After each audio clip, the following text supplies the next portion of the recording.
अस्सलामुअलैकुम व्यूअर्स, उम्मीद करती हूँ आप सब खैर आफियत से होंगे। तो व्यूअर्स, आज की वीडियो स्टार्ट करने से पहले मेरी आप लोगों से एक छोटी सी रिक्वेस्ट है कि इस वीडियो को स्टार्ट करने से पहले आयतुल कुर्सी पढ़ के अपने गिर्द एक हिफाजती हिसार बांध लें, क्योंकि जब इन मखलूक़ात का जिक्र किया जाता है तो ये अपना जिक्र सुनने बहुत शौक़ से हाजिर होती हैं। तो अपनी हिफाजत के लिए ये कर लें और वीडियो को लाइक करें और एक प्यारा सा कमेंट कर दें। चलें बढ़ते हैं हम वीडियो की तरफ। तो ये स्टोरी मैंने अपनी एक दोस्त से सुनी थी और ये सारे वाक़यात जो थे वो आगे उसके दोस्त के साथ पेश आए थे।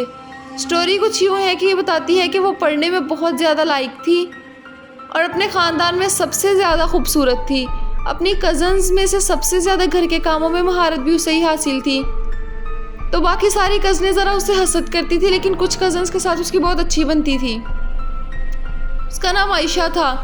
तो आयशा बताती है कि मैं पढ़ने में बहुत अच्छी थी, मैंने मैट्रिक में टॉप किया था अपने कॉलेज में से। और मेरी जो छोटी कज़न थी ज़ैनब, मेरी चाची की बेटी, उसके काफ़ी कम नंबर आए थे, 700 के करीब, जिसकी वजह से घर में उसे डांट पड़ी थी। वो पढ़ती भी नहीं थी, वो दूसरी इधर उधर के फजूल कामों में बहुत ज़्यादा इंटरेस्ट लेती थी। मेरा ध्यान पढ़ाई में था और साथ साथ घर के कामों में भी। जब मुझे टाइम मिलता मैं कोशिश करती कि कोई अच्छा सा खाना बनाऊँ या घर का कोई नया काम सीखूँ, जबकि उसे हर टाइम सजने संवरने की पड़ी रहती और हर टाइम यह होता कि कोई ड्रामा देख लूँ या टाइम किसी तरह ज़ाया कर लूँ। घर के कामों में कोई इंटरेस्ट नहीं था। मैं अक्सर उसे देखती, वो मेरी तरफ बहुत हकारत से और हसद से देख रही होती। मुझे समझ नहीं आती मेरी तरफ ऐसे क्यों देखती है, लेकिन मैं इग्नोर करती। पहले पहले मुझे लगता है कि मुझसे हसद करती है, लेकिन फिर मैंने इग्नोर करना शुरू कर दिया इस चीज़ को भी। जब कोई मेरे पास बैठ के मेरी तारीफ़ करता तो वो गुस्से से वहाँ से उठ के चली जाती या गुस्से से अपना मोबाइल यूज़ करना शुरू कर देती। मुझे भी उसके लिए बुरा लगता कि ये ऐसे क्यों कर रही है, लेकिन जैसे जैसे हम बड़े होते गए मुझे इन चीज़ों की आदत पड़ती गई। हमारे ख़ानदान में मेरे जो बड़े तायाबू थे वो माशाल्लाह बहुत रईस थे और उनके बच्चे भी बहुत समझदार थे। तो उनके बेटे के साथ मेरा रिश्ता तय हो गया। ये सबके लिए बहुत हैरत की बात थी, क्योंकि उनके बेटे बाहर से पढ़ के आए हुए थे और सबको यही लगता था कि तायाबू अपने बेटों की शादी कहीं बाहर ही करेंगे। लेकिन सबको हैरत का झटका लगा जब तायाबू ने आयशा का रिश्ता, मतलब मेरा रिश्ता, मांग लिया अपने बेटे के लिए। और उनका वो बेटा सबसे ज़्यादा खूबसूरत और सबसे ज़्यादा काबिल था। सब हैरान थे, सब ने मुझे बहुत मुबारकबाद दी और मेरी उससे मंगनी तय हो गई। उसके बाद से मेरी तबीयत कुछ बिगड़ना शुरू हो गई। हालात वैसे नहीं रहे जैसे पहले थे। तायाबू अपने बेटे के साथ वापस जा चुके थे और तय ये पाया था कि वो जब अगले साल आएंगे तो निकाह कर लेंगे और उसके बाद जब मेरी पढ़ाई मुकम्मल होगी तब रुखसती हो जाएगी। मेरी कुछ दिन बाद अचानक तबीयत बिगड़ना शुरू हो गई। ये वाक़यात यहाँ शुरू हुए और इन्होंने मेरी ज़िंदगी ऐसे तबाह कर दी कि कोई सोच भी नहीं सकता।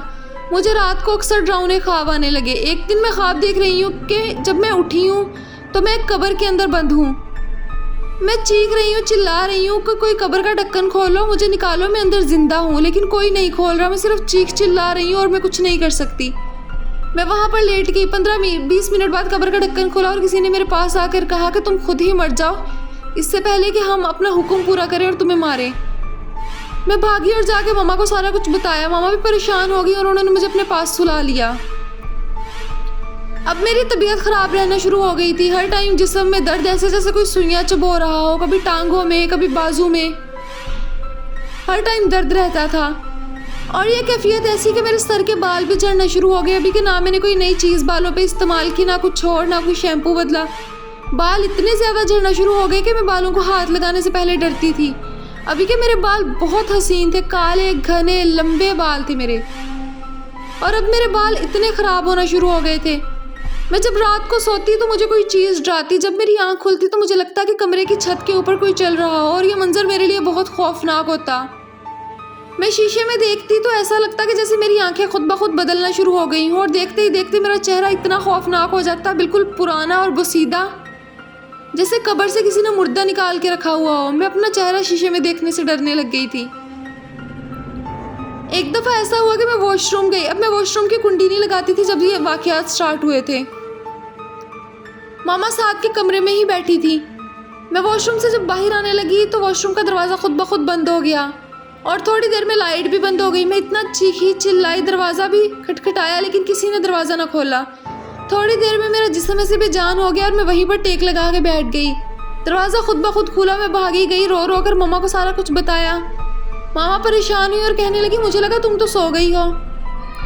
लेकिन मैंने उन्हें बताया कि मेरे साथ ये सारे वाक़यात हो रहे हैं, मेरा जिस्म खुद ब खुद ऐसे जैसे बेजान होता है। मैं रात को सोती हूँ, मुझे नींद नहीं आती, मुझे चीज़ें आकर डराती हैं। मेरी मामा बहुत परेशान हो गई। बाबा पास की मस्जिद से मौलवी साहब को बुला कर लाए।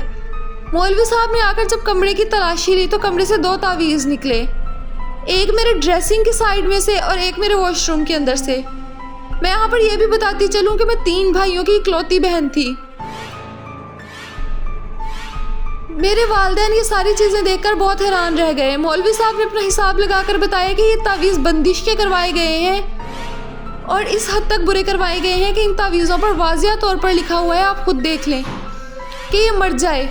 हमने जब तावीज़ पढ़े उन पर मेरा नाम, मेरी वालदा का नाम लिखकर कुछ अजीबोगरीब उल्टे सीधे अल्फाज लिखे थे और साथ मरने की बातें लिखी हुई थी। हम हैरान रह गए कि आखिर हमारे साथ ऐसा कौन करवा सकता है। मैंने तो कभी किसी का बुरा नहीं किया, मैं हर टाइम हंसने खेलने मुस्कुराने वाली लड़की। अब मेरा किसी से बात करने को दिल नहीं चाहता था। आखिर ये हमारे साथ करवा कौन सकता है? ये सारे मामलात, हमारा शक मेरी चाची की तरफ ही जा रहा था क्योंकि उनकी बेटी हमेशा मुझे हसद से देखती थी। वो ना तो इतनी खूबसूरत थी और ना घर के कामों में माहिर, ना पढ़ाई में लायक, तो चाची भी हर टाइम उसे कोसती रहती थी और मुझे हसरत से देखकर कहती थी कि काश तुम्हारी जगह ये हमारे घर पैदा हो जाती। हम लोग जॉइंट फैमिली में रहते थे तो ये उनके लिए करना भी बहुत आसान था। लेकिन ऐसे ही जैसे जैसे वक्त गुजरता गया हमने ये बातें उनसे छुपाना शुरू कर दी। मेरी तबीयत बोझल रहती तो मैं कमरे में रहती, ज़्यादा बाहर नहीं निकलती। वो पूछती भी तो मामा कह देती कि नहीं, वो उसके सर में दर्द रहना शुरू हो गया, शायद उसकी नज़र कमज़ोर हो गई हो। बस ऐसे ही कोई ना कोई बहाना करके टाल दिया करती थी। लेकिन ऐसे जैसे जैसे वक्त गुजरता जा रहा था मेरी आंखों के नीचे गहरे स्याह हल्के जैसे मैं कई रातों से सोई ना हूँ। एक रात मैं सोई हूँ तो अगले लम्हे मेरी आँख खुली। मैंने खुद को देखा कि मैं कब्रिस्तान में लेटी हुई हूँ। मैंने उठ के भागना शुरू किया। आगे कांटेदार झाड़ियाँ, मैं कांटेदार झाड़ियों में भागती जा रही हूँ, लेकिन ना तो वो झाड़ियाँ ख़त्म हो रही हैं और ना कब्रिस्तान। यकीन करें, आप अंदाज़ा नहीं कर सकते कि उस वक्त मुझे क्या महसूस हो रहा होगा। मेरे पाँव ज़ख्मी थे और मेरे पास किसी ने सरगोशी की कि हम अनकरीब तुम्हें लेने आएंगे और तुम्हारी मौत इतनी दर्दनाक होगी कि हमारा मालिक खुश हो जाएगा। हम हैरान थे कि आखिर ये सब करवाया किसने है। मेरी अगले ही टाइम जब आँख खुली तो मैं अपने कमरे में मौजूद थी, लेकिन मेरे पैर वैसे ही ज़ख्मी थे जैसे मैंने देखा था कि मेरे पैरों में झाड़ियाँ चुभ गई हों। मैंने फिर से चीखी और मामा को सारा कुछ बताया। ताई जो मेरे साथ मेरी चच्ची रहती थी, उन्होंने पूछा कि ये क्यों चीख रही है, तो मामा ने कह दिया कि इसने डरावना ख्वाब देखा है, बस और कोई बात नहीं है। जब उन्होंने मेरे पास आके मुझसे पूछा तो मैंने यही कह दिया कि हाँ, मैंने डरावना ख्वाब देखा है और पाँव पर चादर ले ली ताकि वो मेरे पाँव ना देख सके। मैंने मामा को दिखाया तो बिलक बिलक कर रोने लगी कि आखिर मेरी बेटी से इतना हसद कौन कर सकता है, मेरी तो इतनी प्यारी बेटी है। खैर, वो मेरे पास ऐसे ही रोते रोते सो गई और हम बातें करते करते ऐसे ही सो गए। अगले दिन मामा ने मुझे बिस्तर से बिल्कुल भी उठने नहीं दिया और सारा दिन यही कहा कि तुम बस बिस्तर पर बैठी रहो। खुदा का शुक्र है कि उन दिनों छुट्टियां थी, इस वजह से मेरी पढ़ाई का कोई हर्ज नहीं हो रहा था। खैर, उसके बाद अगले दिन मामा ने मेरे पास एक संदूक लाकर मेरे कमरे में रख दिया और कहा कि ये काफ़ी टाइम से उस कमरे में पड़ा है, लेकिन अब तुम्हारे भाई के लिए मुझे कुछ नई चीज़ें चाहिए, तुम इसको अपने कमरे में रख लो, जगह का मसला हो रहा है वहाँ पे। मैंने रख लिया। वो नानाबू का पुराना संदूक था। अगली रात जब मैं सोई हुई हूँ तो मुझे ऐसी आवाज़ आई जैसे वो संदूक खुल रहा हो। मैंने देखा तो वह संदूक वाकई ही खुला था। उसमें एक गुड़िया पड़ी थी जिसके ऊपर कुछ सुइयाँ चुभी हुई थी और कुछ कागजात जिन पर उल्टे सीधे अल्फाज लिखे हुए थे, और मेरे बालों के कुछ कटे हुए मेरे बाल पड़े थे और कुछ खून के छींटे कपड़े पर थे। मैंने मामा से ये सारी बातें छुपाई और कपड़े छुपाकर बेड के नीचे रख दिए, लेकिन मेरी हालत ख़राब होने लगी, इतनी ख़राब कि किसी ने मुझे बेड से उठाकर बहुत ज़ोर से नीचे फेंका। मैं चीखी, मामा आई कमरे में। मौलवी साहब को बुलाया गया। मौलवी साहब ने जब ये सारी चीज़ें देखी तो उन्होंने कहा कि ये काला जादू करवाया गया है। जब उन्होंने मेरा तकिए को छांटा तो तकिए में से भूरे रंग का एक पाउडर निकला जो कि हमारे घर में से किसी ने भी कभी भी इस्तेमाल नहीं किया था। और जब मौलवी साहब ने उस पर कुछ अमल किया, उसमें से बहुत बुरी बदबू आने लगी। मामा ने मुझे फ़ौरन बिस्तर तब्दील करने का कहा। मैंने बिस्तर तब्दील किया। उन्होंने बताया कि काला इल्म किया गया है और इतना बुरा कि इसका वार बार बार किया जा रहा है, ये ख़त्म नहीं हुआ, बस मैंने कुछ टाइम के लिए इसे काबू किया है। कुछ दिन मुझे तबीयत में कुछ बेहतरी महसूस हुई और उसके बाद एक दिन ऐसे जैसे छत से पानी टपक रहा हो। जब मैंने गौर की तो वो पानी नहीं था। पहले तो मैंने इग्नोर कर दिया क्योंकि बाहर भी हल्की हल्की बूंदाबांदी हो रही थी, लेकिन जब मैंने गौर की तो वो छत से पानी नहीं टपक रहा था, वो काला स्याह मादा था जिससे बहुत बुरी बदबू आ रही थी और वो मेरे बिस्तर पर गिर रहा था।